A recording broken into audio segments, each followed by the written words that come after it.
Hello friends, మీ అందరికీ కూడా శుభం జరగాలని కోరుకుంటూ కార్తీక శుద్ధ ఏకాదశి శుభాకాంక్షలతో మరో కొత్త వీడియోతో మీ ముందుకు వచ్చేసిందండి మన ఛానల్.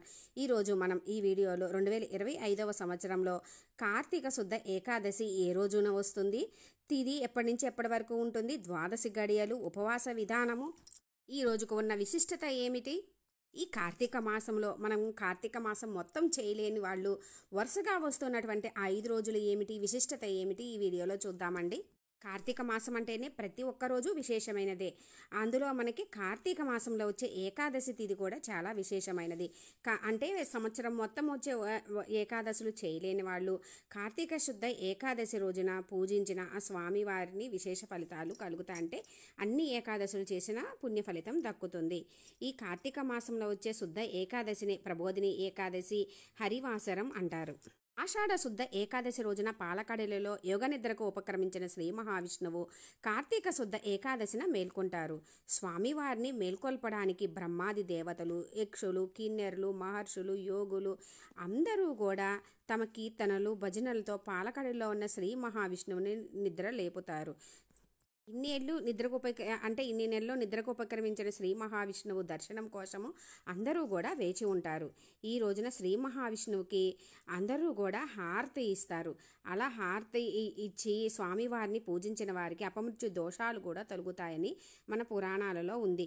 ఇంట్లో పూజ చేసుకొని హారతి ఇచ్చి స్వామివారిని పూజించుకుంటాము.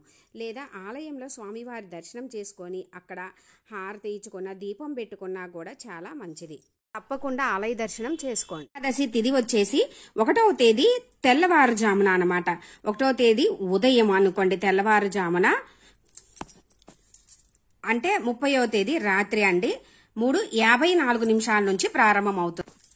1వ తేదీ శనివారం రోజు రాత్రి 2:50 వరకు ఉంటుంది. అంటే మనకి ఈరోజు పూర్తి ఏకాదశి తిథి అనేది ఉంటుందండి.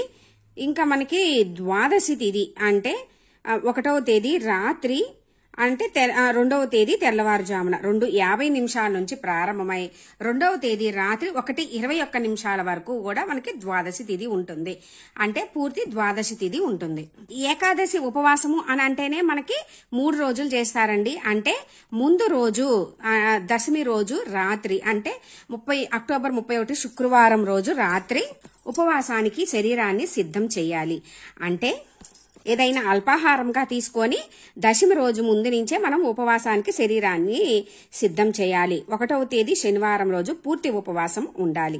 అంటే ఉపవాసం అని అంటే అన్నానికి సంబంధించింది అయితే ఎట్టి పరిస్థితిలో తీసుకొనే కూడదండి. ఎందుకంటే ఈ ఏకాదశి రోజు మురా అనే రాక్షసుడు అన్నంలో దాగి ఉంటాడని, అందుకని అన్నానికి సంబంధించి తింటే కడుపులో ప్రాబ్లమ్స్ వస్తాయని చెప్తారని. ఈరోజు ఉపవాసం ఉండి రాత్రికి జాగరణ చేసి అంటే టీవీలు చూసేసాము ఏదో అట్లా కాదండి. దేవుడికి సంబంధించినవి చదువుకుంటూ మనము టీవీలో ఏమన్నా భక్తి సినిమాలు చూడాలి. ఈరోజు పూర్తి ఉపవాసం ఉండి తర్వాత రోజు ద్వాదశి గడియలు ఉన్నప్పుడే, అంటే ఈరోజు పూర్తి ద్వాదశి గడియలు ఉన్నాయండి.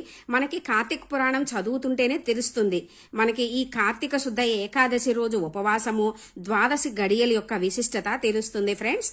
ఈరోజు అంటే మనకి ఈరోజు పొద్దున్నే చక్కగా పూజ చేసుకొని వండుకున్నవి అన్నీ కూడా పెట్టుకొని మనము ఇంట్లో పూజ చేసుకున్న తర్వాత ఆలయ దర్శనం చేసుకొని అప్పుడు మనము భుజించాలండి. ఇంకా పంతులు గారికి దానంగా స్వయంపాక దానం అని ఏమైనా దీపదానాలు అలాంటివి ఇచ్చుకోవచ్చు. లేదా పేదవాళ్ళకి అన్నం పెట్టిన ఇంటికి ఎవరినన్నా భోజనానికి పిలిచి వాళ్ళకి భోజనం పెట్టి అప్పుడు పూజిస్తే ఇంకా విశేష ఫలితాలు కలుగుతాయి.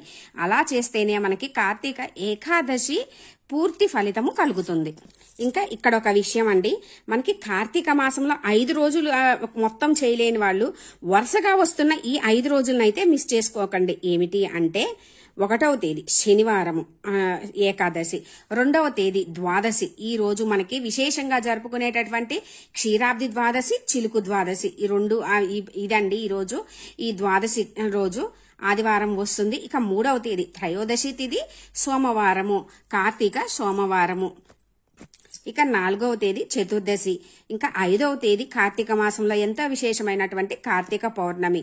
ఈ విధంగా 1 నుంచి 5వ తేదీ వరకు ఆపకుండా కార్తీక మాసము చేసేటటువంటి మొత్తము చేసుకున్నా మనకి కార్తీక మాస పుణ్య ఫలితం దక్కుతుంది. 5 రోజుల్ని వరుసగా వస్తున్న 5 రోజులనైతే మిస్ చేసుకోకండి.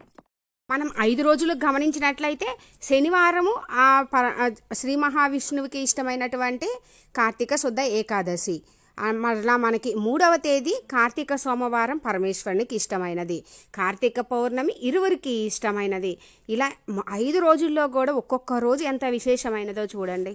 అంటే క్షీరాబ్ది ద్వాదశి రోజు తులసి అమ్మవారికి ఉసిరికి, అంటే శ్రీ మహావిష్ణువు స్వరూపంగా ఉసిరిని, లక్ష్మీ స్వరూపంగా తులసి అమ్మవారికి ఇరువురికి కూడా కళ్యాణం చేస్తాము. రోజు ముఖ్యంగా చేయవలసింది పూజ చేసుకోవడం, తులసి అమ్మవారి దగ్గర దీపం పెట్టడము, ఉపవాసం ఉండడము, స్వామివారి అన్ని చదువుకోవడము, ఆలయ దర్శనము చేసుకోవడం. ఇంత విశేషమైనటువంటి మనకి ఈ 2025వ సంవత్సరంలో వస్తున్న కార్తీక శుద్ధ ఏకాదశి రోజున ఎట్టి పరిస్థితుల్లో కూడా మిస్ చేసుకోకండి ఫ్రెండ్స్.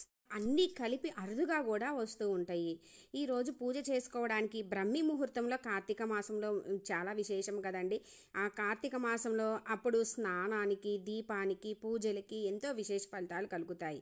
చక్కగా ఈరోజు పొద్దున్నే స్నానము, బ్రహ్మీ ముహూర్తంలో పూజ మంచిది. కుదరని వాళ్ళు వాళ్ళ వీలుని బట్టి చేసుకోవచ్చండి.